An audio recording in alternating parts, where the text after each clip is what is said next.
Hello and welcome to Biology Career Insights, the podcast where we talk with experts from the field of biology to gain valuable insights into the careers and explore ways to navigate the job market in this ever evolving field.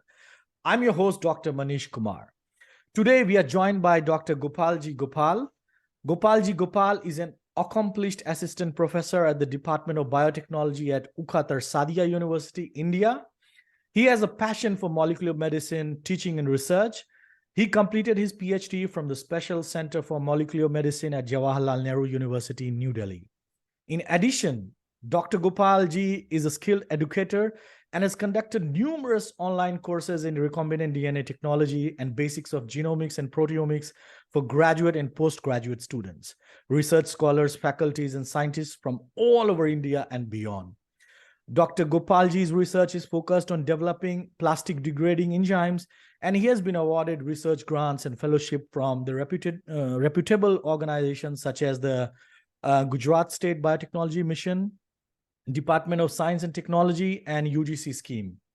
He has also qualified for the Junior Research Fellowship Examination from Life Sciences, that is CSIR NET JRF. Dr. Gopalji is a natural leader and has held several positions of responsibilities at JNU New Delhi, has participated in debates on various news channels, and also an advisor to a few private limited companies. He also coordinates the network of capacity building cell of South Gujarat region. So thank you so much for joining us today, Dr. Gopal. Can you tell us a little bit about your background, particularly your educational background? Thank you, Manishji, for this long introduction. And it's good that you are conducting so much this type of things so that people from remote area and from different corners, they will also get benefit from this. So I have completed my 12th from Darbhanga, Bihar, from my village. It was Maharaja Rameshwar Singh College. And then BSc from CM Science College, Darbhanga. Then I qualified combined entrance examination for biotechnology conducted by JNU, and through which I got admission in MSc Biotechnology. And after completing my MSc Biotechnology, I did PhD from a Special Center for Molecular Medicine, as you have already mentioned. I also got this DS Kothari postdoc fellowship and serve-sponsored Young Scientist Fellowship. Nowadays, I am working as assistant professor at Ukhatar Sadia University, which is situated at Bardoli, सरदार का जहां पर मैं सरदार पटेल को सरदार का जहां पर उपाधि मिली थी वो जगह है सूरत का.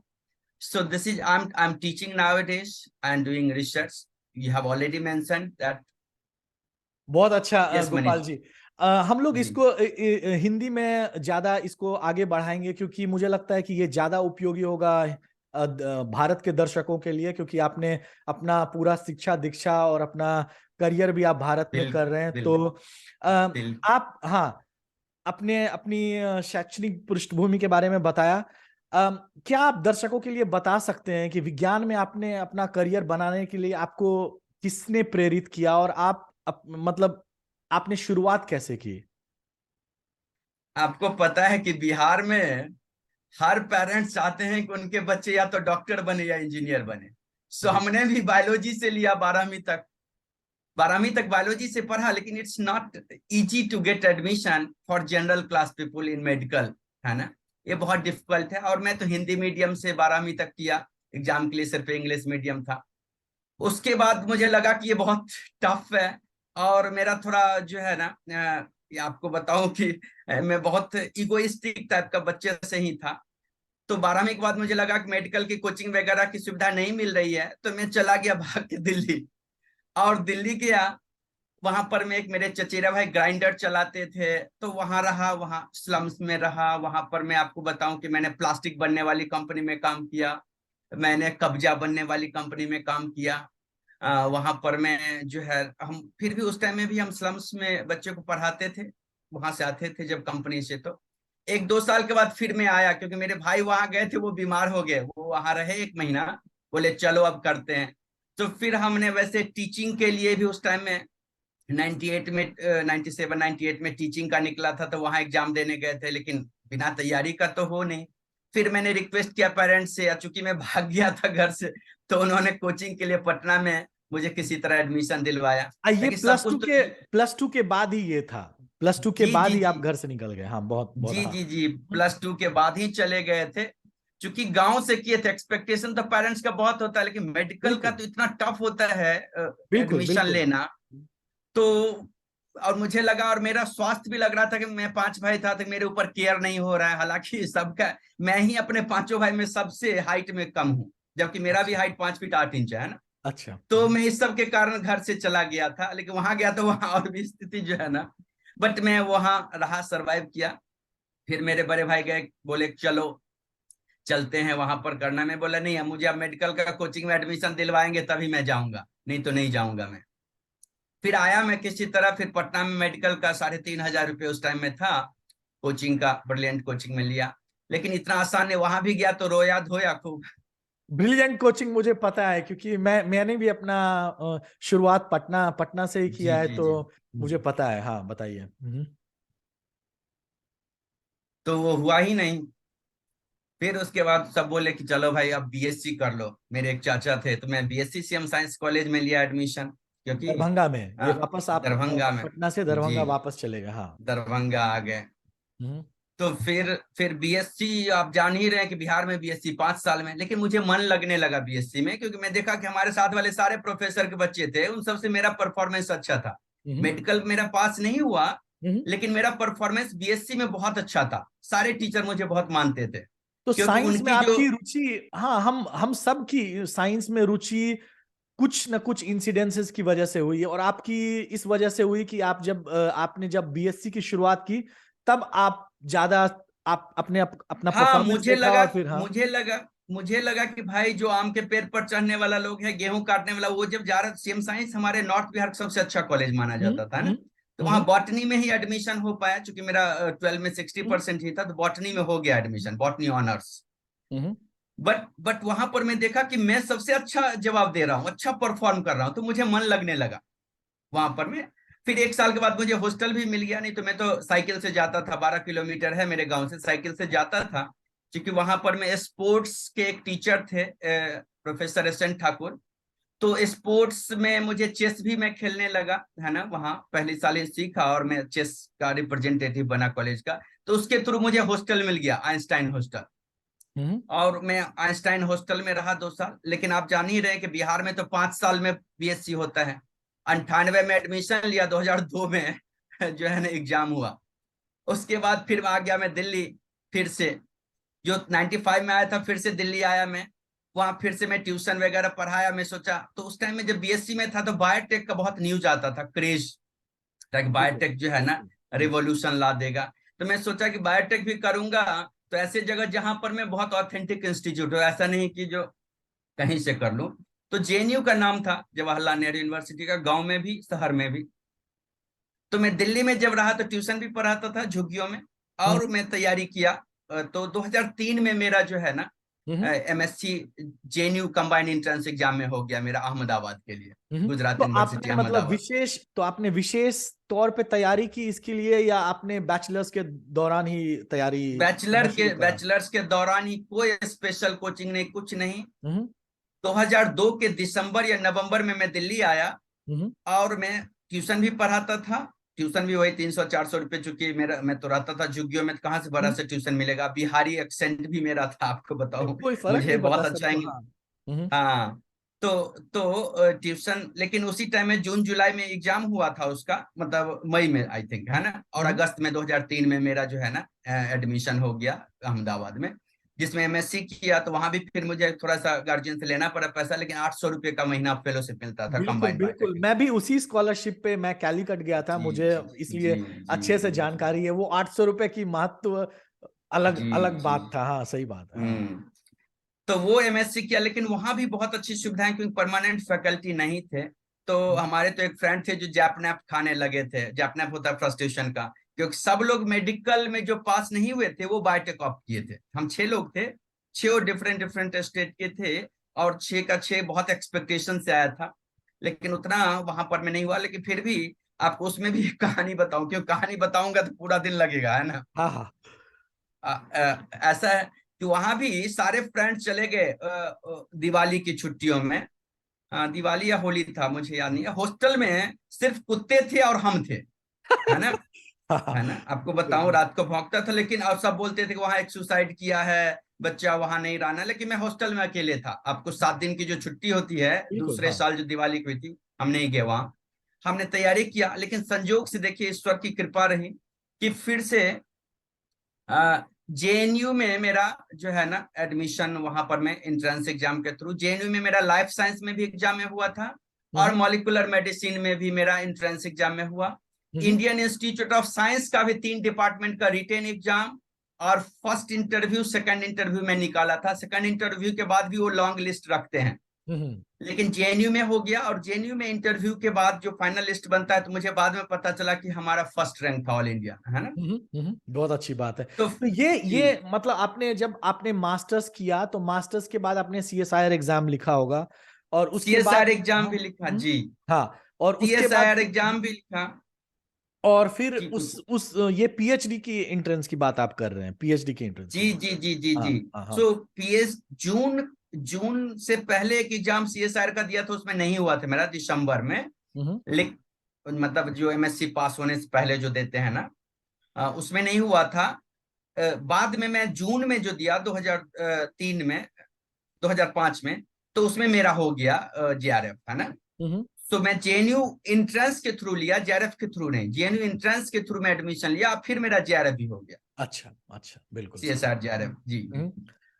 और फिर आपने मतलब अपना रिसर्च कंटिन्यू किया और मैंने देखा कि बहुत लोग जो रिसर्च कंप्लीट करते हैं, पीएचडी कंप्लीट करते हैं, वो मूलतः पोस्ट डॉक्टोरल रिसर्च के लिए बाहर जाते हैं, लेकिन आपने ये चूज किया कि आप इंडिया में ही रहें और अपनी कंट्री को सर्व करें, तो ये बड़ी बात है। तो ये मतलब क्या था आपके दिमाग में कि क्या करना है आगे और कैसे दो तीन चीज है, आपको बताऊं, ऐसा नहीं हम्म। है। हम्म। मैं चाहता था कि ये जो ट्रेंड है ना, ऑनेस्टली बताऊं, ये रेफरेंसिंग का ट्रेंड है ना, हम्म। कि आपको रेफरेंस कोई दे, कोई भेजे बाहर, वो ट्रेंड को मैं थोड़ा अवॉइड करता था, आपको बताऊं ऑनेस्टली। हम्म। अब बहुत अच्छा मैं आदर अपने गुरु का करता हूं, क्योंकि उन्हीं की बदौलत मैंने सीखा। और मैं अभी भी बोला कि उन्हीं के जो 6 साल में मैंने पीएचडी किया, डिस्पाइट ऑफ कि आई वाज फर्स्ट रैंकर, है ना। हम्म। हम्म। बट बट बट रिकमेंडेशन वगैरह लेना मैं अवॉइड करता था, है ना। और हम्म। और मेरे जो सीनियर थे वो डॉक्टर प्लस पीएचडी थे, है ना, वहां पर हम्म। मैं, है ना, जिनसे मैंने बहुत सारा चीज सीखा। तो मैंने हम्म। उनका सिचुएशन पोस्ट डॉक जाने के लिए जो अपने गाइड के साथ खुशामद देखा, वो मैं अवॉइड करता था, आपको हम्म। बताऊं, है ना। हम्म। इसलिए मैं पोस्ट डॉक नहीं गया, लेकिन मेरा यहाँ DS Kothari post doc fellowship हो गया हम्म। और यंग साइंटिस्ट वाला प्रोजेक्ट भी हो गया। और thank to professor Rakesh Bhatnagar की पीएचडी के बाद मेरा कुछ जो, जब तक डीएस कोठारी हुआ उससे पहले एसआरएफ फिर से मैंने उनके लैब में ज्वाइन किया था, एक हम्म। डीएसटी प्रोजेक्ट में हम्म। 6-7 महीना। उसी बीच हम्म। में मेरा DS Kothari post doc fellowship हो गया और यंग साइंटिस्ट वाला भी हो गया। हम्म। फिर से एमएस यूनिवर्सिटी का निकला, तो वहां पर मैंने अप्लाई किया। तो हम्म। वहां मैं था वेटिंग में उनके, है ना, परमानेंट फैकल्टी वाले में। हम्म। तो सर ने मना भी किया था कि नहीं जाओ वहां, लेकिन मैं सोचा कि डीएस कोठारी को मैं एबोर्ट कर दिया 14 महीने के बाद, और मैं वहां एमएस यूनिवर्सिटी ज्वाइन किया। एमएस यूनिवर्सिटी लेकिन बड़ौदा। हम्म। बड़ौदा बायोकेमिस्ट्री डिपार्टमेंट, हम्म। वहां रिजर्व वाला सीट था, लेकिन वहां पर मैं उन लोगों का था कि रिजर्व नहीं मिला। तो जो जो वेटिंग में थे ना, हम्म। परमानेंट का जो फैकल्टी का रिक्रूटमेंट था, उसमें तो एक को लिया उन्होंने। हम्म। बाकी वेटिंग में जो थे, उन्होंने फुल सैलरी के साथ विद ग्रेडेड पे उन्होंने हम्म। इनविटेशन भेजा था। Hmm. So I have aborted DS Kothari and then I joined MS वो यूनिवर्सिटी। काफी अच्छी लेकिन यूनिवर्सिटी है एक्चुअली। वेंकी रामाकृष्णन उसी यूनिवर्सिटी के प्रोडक्ट भी हैं। बिल्कुल बिल्कुल बिल्कुल, मैं अभी गुजरात में ये भी जाता हूँ, लेक्चर लेता हूँ, तो बताता हूँ भाई, Gujarati people have also got this Nobel prize. Generally people know Gujarat की बिजनेसमैन से, और ऑब्वियसली उनका born and brought up Gujarat में ही हुआ ना, वेंकी रामाकृष्णन का, बिल्कुल। क्योंकि और उनके पिताजी काफी भी लोग हैं, काफी लोग एक्चुअली। विक्रम साराभाई भी गुजरात के हैं। बिल्कुल सत्यजीत बिल्कुल मेयर जो बिल्कुल एनसीबीएस के डायरेक्टर हैं, वो भी बिल्कुल गुजरात के बिल्कुल। हैं। तो काफी लोग हैं ऐसा।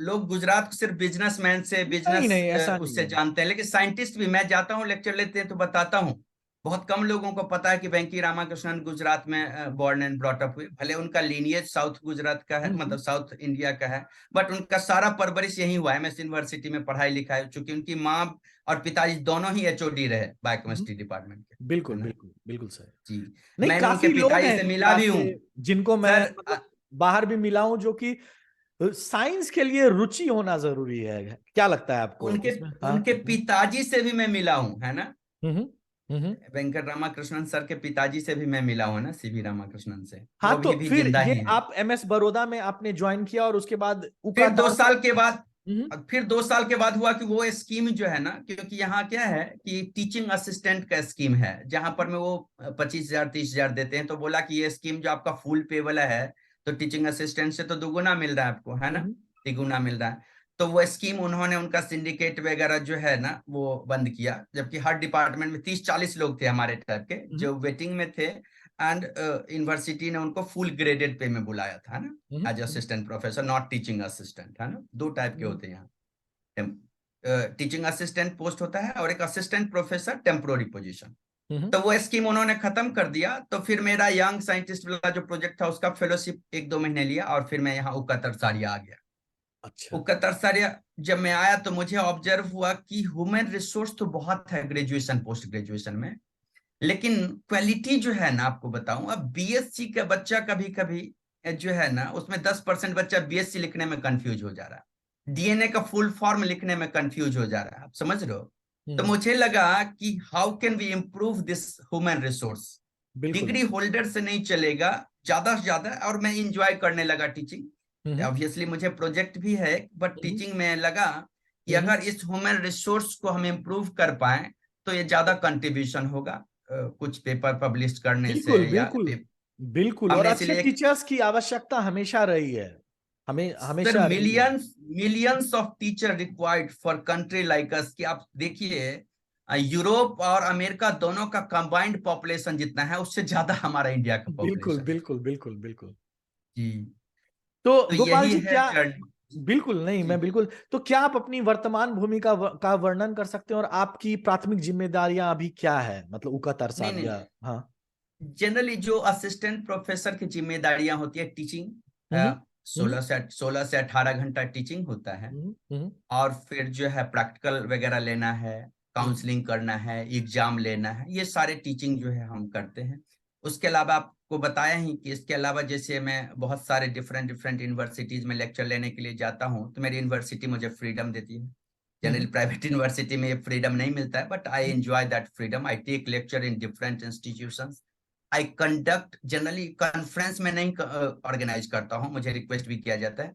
आई कंडक्ट लॉन्ग कोर्सेस, हम्म जिसमें कि ज्यादा से ज्यादा स्टूडेंट को लाभ हो। ऐसा नहीं कि कॉन्फ्रेंस में जनरली क्या होता है कि नंबर बढ़ाने के लिए बीएससी एमएससी स्टूडेंट को भी इनरोल कर दिया जाता है, लेकिन वहां जब बाहर से लोग आते हैं तो उसका किसी को एक्सेंट नहीं समझ में आता है, किसी को उसका वो जो है ना साइंटिफिक वो समझ नहीं आता, तो हमको लगता है उतना फ्रूटफुल नहीं है जितना कि उसको बेसिक से लेकर के और लॉन्ग टर्म समझाया जाए, है ना। बिल्कुल और हम जो भी कोर्स करवाते हैं तो उसमें अटेंडेंस मैंडेटरी करते हैं, ऐसा नहीं कि आप रजिस्टर कर लिया फिर चले गए, है ना। So hmm I avoid and I discourage that. So ये सारी रिस्पॉन्सिबिलिटीज हैं। इसके अलावा हमने 2 साल एनएसएस का भी यहाँ पर मैं आज कोऑर्डिनेटर रहा।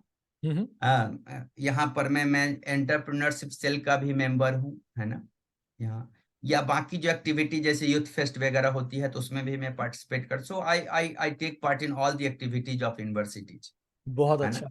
तो क्या जी आप जी। मतलब आम लोगों के लिए जो जो भी अभी बीएससी या इवन +2 कर रहे हैं या पीएचडी कर रहे हैं या एमएससी कर रहे हैं, उनके लिए आप बता सकते हैं कि एक जो आपका काम है वो जनता को कैसे प्रभावित करता है, या इवन वैज्ञानिक समुदाय को कैसे प्रभावित करता है?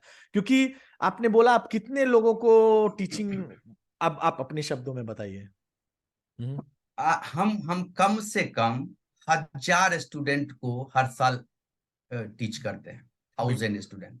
हम्म और पेंडेमिक जब से आया तो ऑनलाइन तो मैं 2,000-3,000 स्टूडेंट को टीच करता हूँ।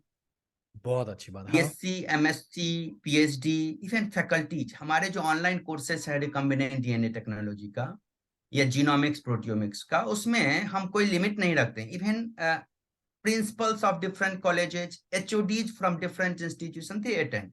Mostly UG PG student होते हैं, but PhD research scholar, faculty वो सारे भी होते हैं. So overall नॉलेज पुल हम बढ़ाने का कोशिश कर रहे हैं. हमने जो 6 साल में PhD में सीखा या 2 साल में पोस्ट डॉक में सीखा, वो सारा हैंड्स ऑन सिखाना तो बहुत मुश्किल है, बट उसमें जो हमने फेल्योर से सीखा वो हम चाह रहे हैं ज्यादा से ज्यादा लोगों तक सिखाएं, क्योंकि हमने ऑब्जर्व किया, हम आपको बताएं, हम बायोटेक कंपनी में कंसल्टेंसी भी देते हैं. I even help to IIT people, JNU people, and IT people if they face problem in cloning, gene cloning, expression strategy. हमने 2003 में एक पेपर पब्लिश किया था, strategy for recombinant protein production in E coli. आप विश्वास नहीं करेंगे, मैंने बहुत सारे, चूंकि मेरा भी इंग्लिश बहुत अच्छा नहीं था, बट हमने एक फ्रेंड के साथ वो हमने पब्लिश किया. उसका 400 साइटेशन है. आप समझ सकते हो, एक रिव्यू का एक इम्पैक्ट फैक्टर है. इम्पैक्ट फैक्टर प्रोटीन जर्नल है, उसका एक इम्पैक्ट है, लेकिन 2013 से अभी तक 400 साइटेशन है. हाँ, साइटेशन बहुत इंपॉर्टेंट चीज है ना, साइंस, जो भी लोग साइंस करते हैं उनको पता है ये बात. हाँ, तो उससे लेकर मुझे और कॉन्फिडेंस आया कि see what is the overall standard, है ना. Why not we should convey all these things to research community so that whenever they will get opportunity they can do it easily. अगर आप मान लो कि किसी को PCR ऑपरेशन आ रहा है लेकिन उसको एनिलिंग टेम्परेचर आ ही नहीं रहा, समझ रहे आप, बिल्कुल, they cannot do. अब नया प्राइमर दे दिया जाएगा तो उसको सिर्फ ऑपरेटिंग आ रहा है, how can they design and decide annealing temperature, समझ रहे आप. तो हम जो पढ़ाते हैं उसमें हम 12-13 टाइप का PCR पढ़ाते हैं, हम 12-13 टाइप का एक्सप्रेशन स्ट्रेन बताते हैं, समझ रहे हैं, जो कि रिसर्च स्कॉलर जो अच्छे इंस्टीट्यूट में उनको भी नहीं पता होता है. काफी अच्छी बात आप कर रहे हैं. हाँ, हम जेल इलेक्ट्रोफोरेसिस जो बताते हैं, हम 12-13 टाइप का जेल इलेक्ट्रोफोरेसिस बताते हैं, समझ रहे हैं. दैट्स व्हाई हमारा जो कोर्स है ना, हम समझते हैं कि ये ज्यादा इम्पैक्टफुल है बनिस्बत कि 1 साल में एक पेपर पब्लिश कर लें. हमको जो लग रहा है, आई मे बी रॉन्ग. नहीं, बिल्कुल. और सबसे बड़ी बात है कि आपको वो काम करना चाहिए जिसमें आपकी रुचि हो, है ना. जरूरी नहीं है कि एक अगर सब कोई उसी एक चीज में जा रहे हैं तो वही आपको करना है, क्योंकि कोई भी सोसाइटी डिफरेंट लोगों के कंट्रीब्यूशन से चलती है. और तो जितना रिसर्चर्स का जितना जरूरत है हमारे समाज में, उतना ही एक एंटरप्रेन्योर का है, उतना ही एक शिक्षक का है, और उतना ही समझिए दूसरे रोल्स का है. तो इस हिसाब से मुझे लगता है कि काफी प्रभावशाली है आपका काम. दूसरा मैं बताऊं कि मैंने बहुत वेल इक्विप्ड लैब में काम किया ना PhD में. वो हार्डली 5% जो हमारा population, scientific biology scientific population है, उसमें हार्डली 5 से 4%, 4 से 5% लोगों को वैसा लैब मिलता. सो हमने जो सीखा और हम जो इंटरेक्ट कर रहे हैं स्टूडेंट से, उससे लग रहा है कि बहुत गैप है. हम जबकि 15 साल पहले 17 साल पहले वहां PhD में एडमिशन लिए, स्टिल जो रिसर्च स्कॉलर है उसको उतना तक नहीं पता, जबकि अब जनरेशन जैसे जैसे बढ़ रहा है तो उसको और नॉलेजेबल होना चाहिए. आप समझ रहे हो ना. बट जब हम इंटरेक्ट करते हैं, और हमारे पार्टिसिपेंट्स तो इंडिया के हर कोने से हैं, है ना, कश्मीर हो, कन्याकुमारी हो, जहां भी. और आपको बताऊं कि दूसरे जो सब कंटिनेंट है, मान लो श्रीलंका, नेपाल, बांग्लादेश, पाकिस्तान, वहां से भी पार्टिसिपेंट्स आते हैं. बहुत अच्छी बात कुछ है. इंडियन जो कनाडा में हैं, अमेरिका में हैं, वो भी आते हैं. So what I have observed, whatever I have learned during my PhD and postdoc, it's very much significant still for research scholars who are working in mediocre institute, state universities. They are facing problem in cloning for 1 year, 2 year, they are not able to solve it. और हम openly लिखते हैं कि किसी को अगर problem है cloning में, जीन क्लोनिंग में, एक्सप्रेशन में, bacterial system expression, I help them. Very nice of you. Gopal ji, एक सहायक प्रोफेसर के रूप में सफल होने के लिए कुछ प्रमुख कौशल और गुण क्या हैं, और जीव विज्ञान के छात्र इन कौशल को कैसे विकसित कर सकते हैं, कुछ इस पे आप बताइए. सबसे तो पहली बात है, मैं बताऊं कि ये बहुत डिफिकल्ट है कि किसी को आप हार्ड वर्क करने के लिए मोटिवेट कर पाए, है ना, क्योंकि शॉर्टकट लाइफ में जो है ना कभी नहीं चलता है. ये है कि आपको हार्ड वर्किंग के बाद भी एक्सपेक्टेशन के मुताबिक सफलता मिले कि नहीं मिले, बट ये तो है ना कि जो हार्ड वर्किंग नहीं है उसको तो नहीं ही मिलेगा. हाँ, लेकिन इसमें मुझे लगता है कि जैसे अगर जो आपकी अगर किसी चीज में रुचि है तो फिर हार्डवर्क जैसा नहीं लगता। हार्ड, आपको कोई भी काम बिल्कुल हार्ड बिल्कुल तभी लगता है बिल्कुल। जब आप अपने रुचि के मुताबिक चीजें नहीं कर रहे हैं। तो हाँ हाँ हाँ। तो आप बोलना चाह रहे हैं कि क्या क्या स्किल होना चाहिए? हाँ, क्या और आप क्या रिपीट करें प्रमुख क्वेश्चन? कौशल और गुण क्या है, और कैसे वो पहचाने कि मैं इस चीज के लिए बना हूं या मुझे कुछ और चीज करना चाहिए, उस दिशा में कुछ आप बताएं तो। नहीं नहीं, बायोलॉजी के फील्ड में जो आ गए हैं उनके लिए मैं बताऊंगा कि बायोलॉजी के साथ साथ उनको basic English, basic mathematics, basic chemistry भी आना चाहिए अगर रिसर्च करना चाह रहे हैं। हम्म। अच्छा रिसर्च करना चाह रहे हैं, केमिकल का वेस्टेज नहीं करना चाह रहे हैं, दे मस्ट हैव आइडिया हुआ। हमने ऑब्जर्व किया, ये भी आपको बताऊं कि एमएससी बीएससी में है लेकिन उसको वॉल्यूम निकालना, सरफेस एरिया निकालना, फॉर्मूला पता है उनको, नॉर्मलिटी क्या होता है, मॉलरिटी क्या होता है, लेकिन उनको अगर कैलकुलेशन दे दीजिए तो नहीं आता है। तो हम चाह रहे हैं कि ये सब बेसिक अंडरस्टैंडिंग आएगा, देन वो अच्छा से रिसर्च कर पाएंगे, रिसर्च में अगर जाना है तो ये सारा स्किल। और आजकल का कॉमन लैंग्वेज इंग्लिश है, अच्छे बुक मिलने के लिए, अच्छे रिसर्च पेपर मिलने के लिए, तो इंग्लिश का basic understanding to express their findings and to absorb what is going on around him और हर। इसके लिए इंग्लिश का भी बेसिक अंडरस्टैंडिंग होना चाहिए। बिल्कुल। लोकल लैंग्वेज आना चाहिए लेकिन बेसिक जो है ना, हम्म, इंग्लिश आना चाहिए, ये स्किल उनमें होना चाहिए। आप समझ रहे हैं? बिल्कुल। ये मेरा मानना है। बहुत अच्छी बात है। और आप अब ये बताएं दर्शकों के लिए कि आप अपने काम में आने वाली सबसे बड़ी बड़ी चुनौतियों का मतलब के बारे में कुछ बताएं, और उसको आप कैसे दूर करते हैं। नहीं, बड़ी चुनौतियों तो क्या है कि जब आपका रॉ मटेरियल अच्छा होगा तो कम इफोर्ट में ही, हमने पीएचडी जो किया 6 साल में किया, है ना, सारी सुविधाएं थी, लेकिन गाइड का आप देखेंगे टॉप इंस्टीट्यूशन में जहां भी पीएचडी होता है, गाइड आपको प्रोजेक्ट देंगे, है ना, मतलब सारा चीज हम्म। रिसोर्स देंगे, लेकिन डे टू डे आपको हेल्प नहीं करेंगे। समझ रहे हैं? क्योंकि बच्चा खुद ही मोटिवेटेड जाता है टॉप इंस्टीट्यूशन में, तो वहां पर में वो आसानी से उसको कोप अप कर पाता है। समझ रहे हो? बिल्कुल। गाइड का सिर्फ हम्म, गाइडिंग होता है, लेकिन जब आप प्राइवेट इंस्टीट्यूशन या स्टेट इंस्टीट्यूशन में हैं तो बच्चा एक तो बहुत फी दे के आता है, और वो जब पूरा छान मार लेता है अपना, सेंट्रल यूनिवर्सिटी में हो जाए, आईटी में हो जाए, एनआईटी में हो जाए, है ना, स्टेट यूनिवर्सिटी में भी अच्छा में हो जाए, नहीं होता है, then they of private university honestly. Hmm, hmm, तो क्वालिटी ऑफ स्टूडेंट्स आर, क्योंकि हमने जेएनयू देखा और हमने जो देखा वहां उसके मुताबिक, तो एवरेज क्वालिटी जो है ना एक्सपेक्टेशन के मुताबिक नहीं होता है, तो उसमें ज्यादा टाइम लगाना पड़ता है। हालांकि मैं पूरा 24 आवर हमारा फोन ऑन रहता है, हम्म, लेकिन ये मुझे लग रहा है कि, क्योंकि आप ये भी जानते होंगे कि नो डिटेंशन पॉलिसी है, कोई बच्चा 10वीं तक 8वीं तक फेल ही नहीं करता है। अब जब फेल नहीं करेगा तो पास कैसे करते हैं उसको पता कैसे चलेगा? और उसके कारण ओवरऑल जो आपको बताया शुरू में ही कि एवरेज जो ओवरऑल स्टैंडर्ड होना चाहिए ना, अब हम उसको बेसिक इंग्लिश तो नहीं बताएंगे एमएससी में, हालांकि बताते हैं, हम अलग से हम्म, करते हैं, बट एवरेज में बता रहा हूँ। ये बेसिक उसको कि वॉल्यूम कैलकुलेट कर लो, आप सोल्यूशन का नॉर्मेलिटी कर लो एमएससी में, तो ये डिफिकल्टीज है। आप समझ रहे हो ना? बिल्कुल। ह्यूमन रिसोर्स जो आ रहे हैं एमएससी हम्म, बीएससी में, हम्म, उसने कभी रियलाइज ही नहीं किया कि एमएससी तक उसको क्या आना चाहिए।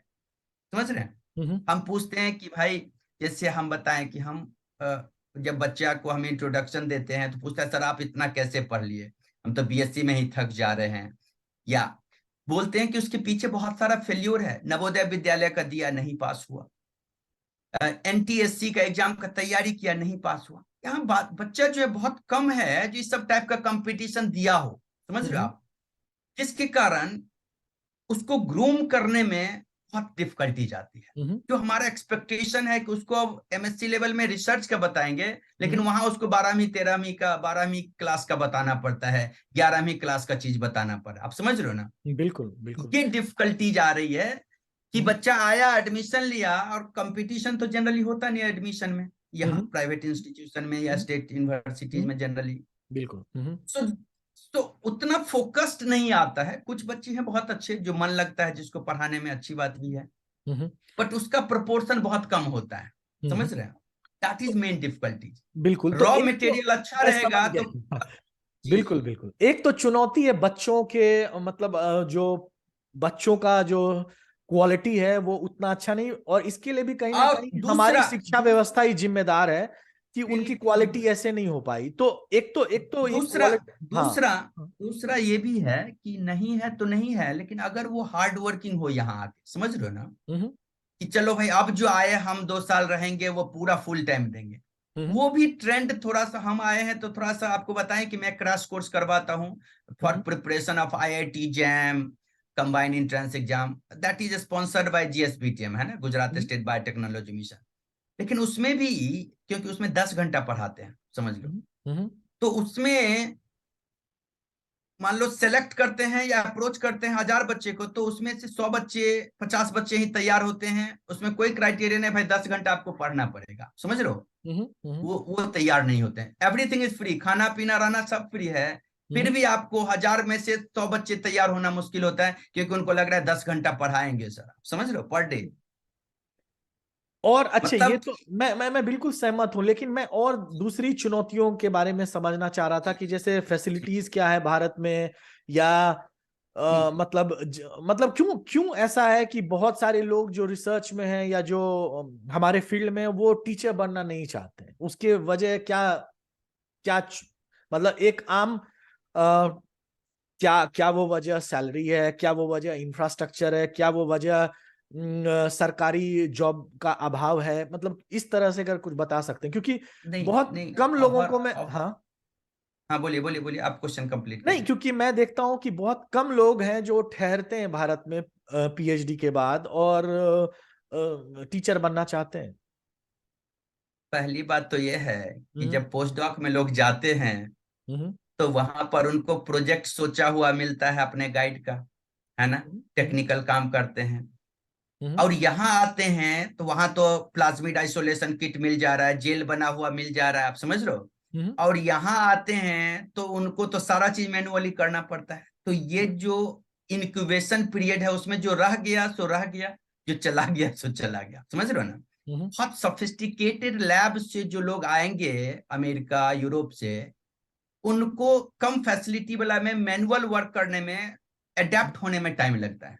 हम्म जिसमें थोड़ा सा एडेप्टेशन का वो है वो रुक जाते हैं, जिसको हम्म नहीं है वो उनको लगता है कि बहुत टॉर्चर हो रहा है, चले जाते हैं। हम्म दूसरा ये बात भी है कि बायोलॉजिकल साइंस का रिसर्च जो है ना बहुत कॉस्टलियर है। बहुत तो एक्सपेंसिव है, प्राइवेट बिल्कुल, हाँ, तो इंफ्रास्ट्रक्चर प्राइवेट भी है। यस, तो प्राइवेट यूनिवर्सिटी आप कहीं भी देखें, हम्म उनका क्या है, ज्यादा से ज्यादा बहुत करेजियस होंगे तो वो क्या करेंगे, नो प्रॉफिट नो लॉस, ज्यादा बिल्कुल। से ज्यादा कैनॉट इन्वेस्ट, है ना, one time they can invest for building, but recurring cost उनको उससे आना चाहिए। बिल्कुल एंड बिल्कुल। Biological research is always risky. एक दिन या में भले स्टार्टअप का इतना स्कीम चले, एंटरप्रेन्योरशिप का चले, लेकिन टेक्नोलॉजी लेड एंटरप्रेन्योरशिप चलेगा, और उसके लिए एक्सपर्टाइज होना चाहिए। बिल्कुल मैं बिल्कुल। जाता हूँ बहुत जगह तो अब बोलते हैं कि भाई कुछ स्टार्टअप, मैं बोलता हूँ कि भाई स्टार्टअप तो हर एक टेक्निक से स्टार्टअप होगा। मान हम्म लो कि कोई पेप्टाइड प्यूरिफाई कर रहा है 5 किलो डाल्टन का, मैं साइंटिफिक कम्युनिटी में पूछता हूँ कि भाई 5 किलो का डाल्टन कैसे आप देखोगे प्रोटीन का, सब बोलेगा SDS page. SDS page can not resolve 5 kilo Dalton protein, उसके लिए ट्राइसिन एसडीएस चलाना पड़ेगा। लेकिन हम्म पता होगा तब तो वो अप्लाई करेंगे, आप समझ रहे हो मेरी बात। हम्म।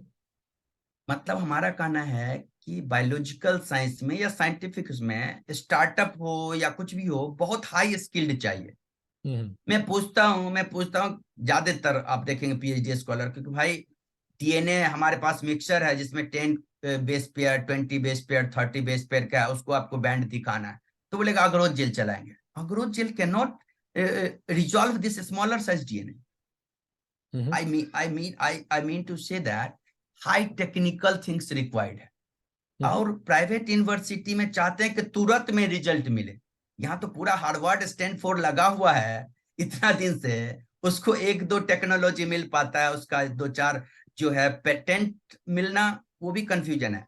Patent is different thing and saleable patent is different. Absolutely. Her patent market का वैल्यू नहीं होता है, लेकिन लोग बोलेंगे पेटेंट करवा लिया, पेटेंट करवा लिया।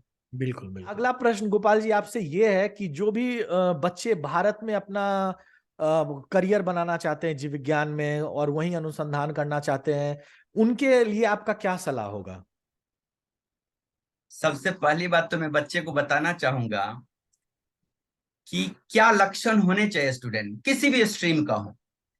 हम लोगों के यहाँ कल्चर में बताया जाता, मुझे नहीं पता कि हर जगह पता है कि नहीं। विद्यार्थी के 5 लक्षण होने चाहिए। काग चेष्टा, बको ध्यानम, श्वान निद्रा, तथैव च अल्पहारी, गृह त्यागी, विद्यार्थी पंच लक्षण। 5 लक्षण अच्छे विद्यार्थी के होते हैं, आप चाहे किसी भी स्ट्रीम में हो।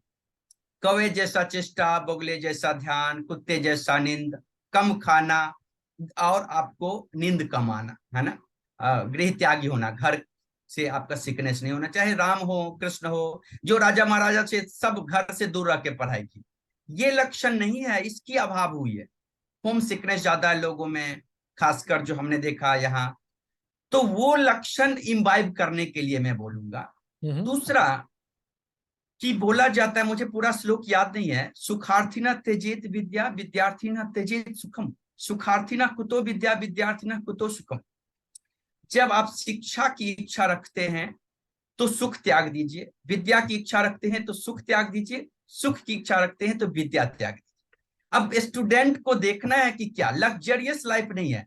विद्या जो है ना, विद्या पाना, ये तो ये है, मतलब तप है। तप करके आप एक बार जब वो तप जाएंगे तो आप अपनी ऊर्जा दूसरे को दे पाएंगे। सूरज बनने के लिए तो जलना पड़ता है तभी वो सबको ऊर्जावान कर पाता है, तभी सबको प्रकाशित कर पाता है।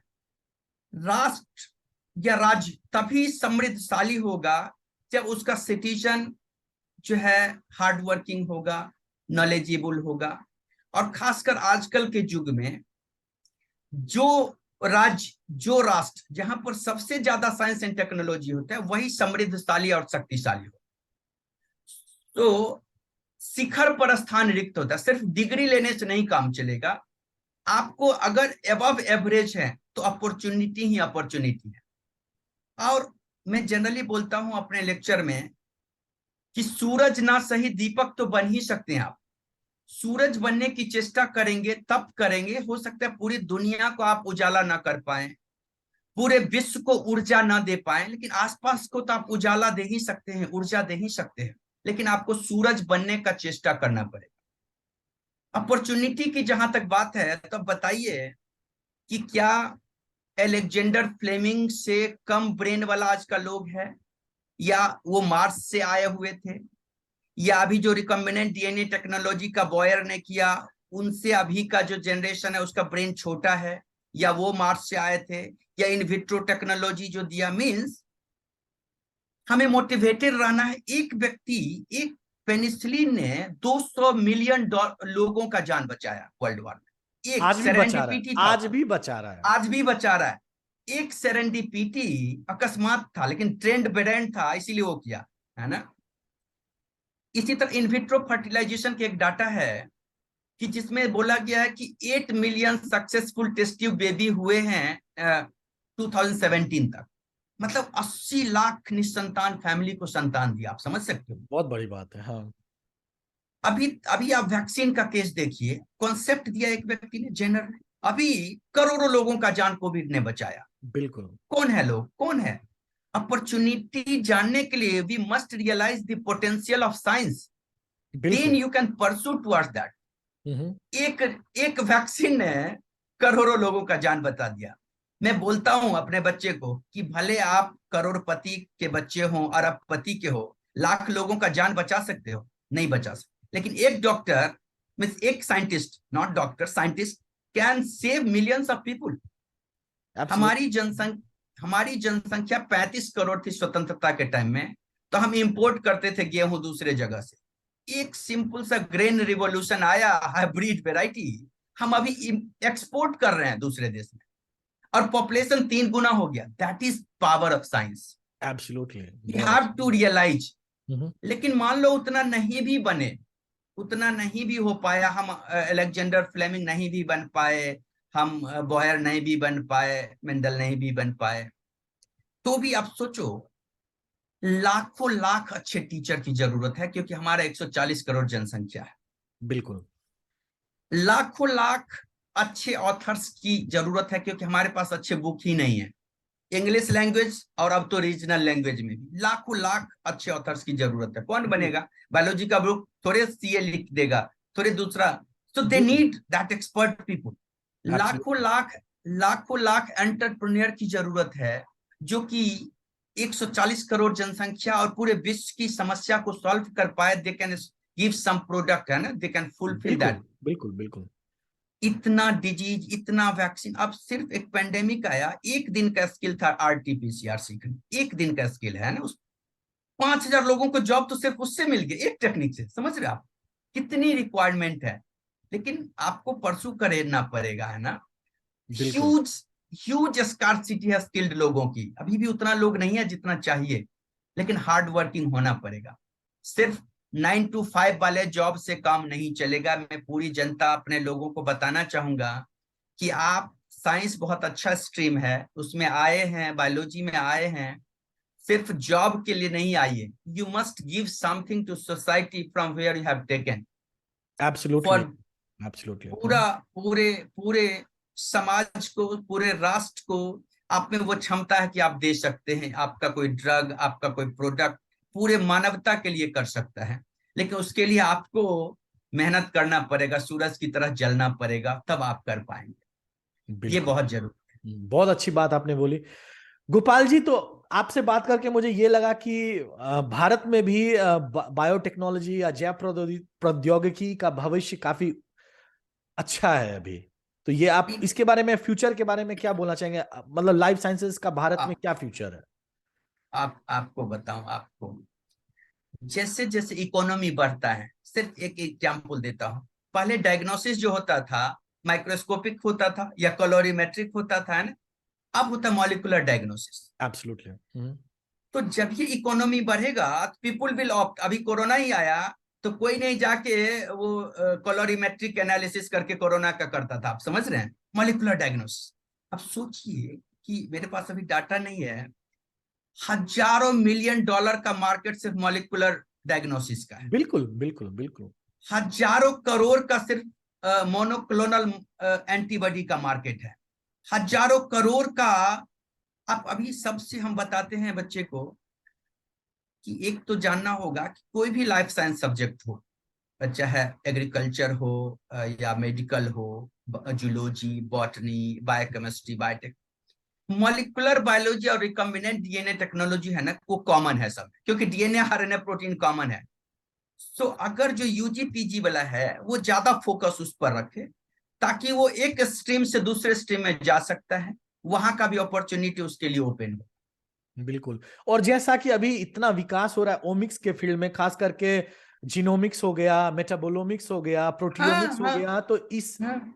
इसमें भी काफी डायग्नोस्टिक टेस्ट्स हैं जो कि अभी भारत में बहुत काफी विकास होना बहुत बाकी है। हाँ। बहुत जीन थे। अब एक तो हम अभी अपने कोर्स में भी बताते हैं। अब देखिए, जब से नेक्स्ट जनरेशन सीक्वेंसिंग आया तो ओवरनाइट में जीनोम सीक्वेंसिंग तो हो जा रहा है, but still it takes decade to decipher the role of all the genes present in one genome.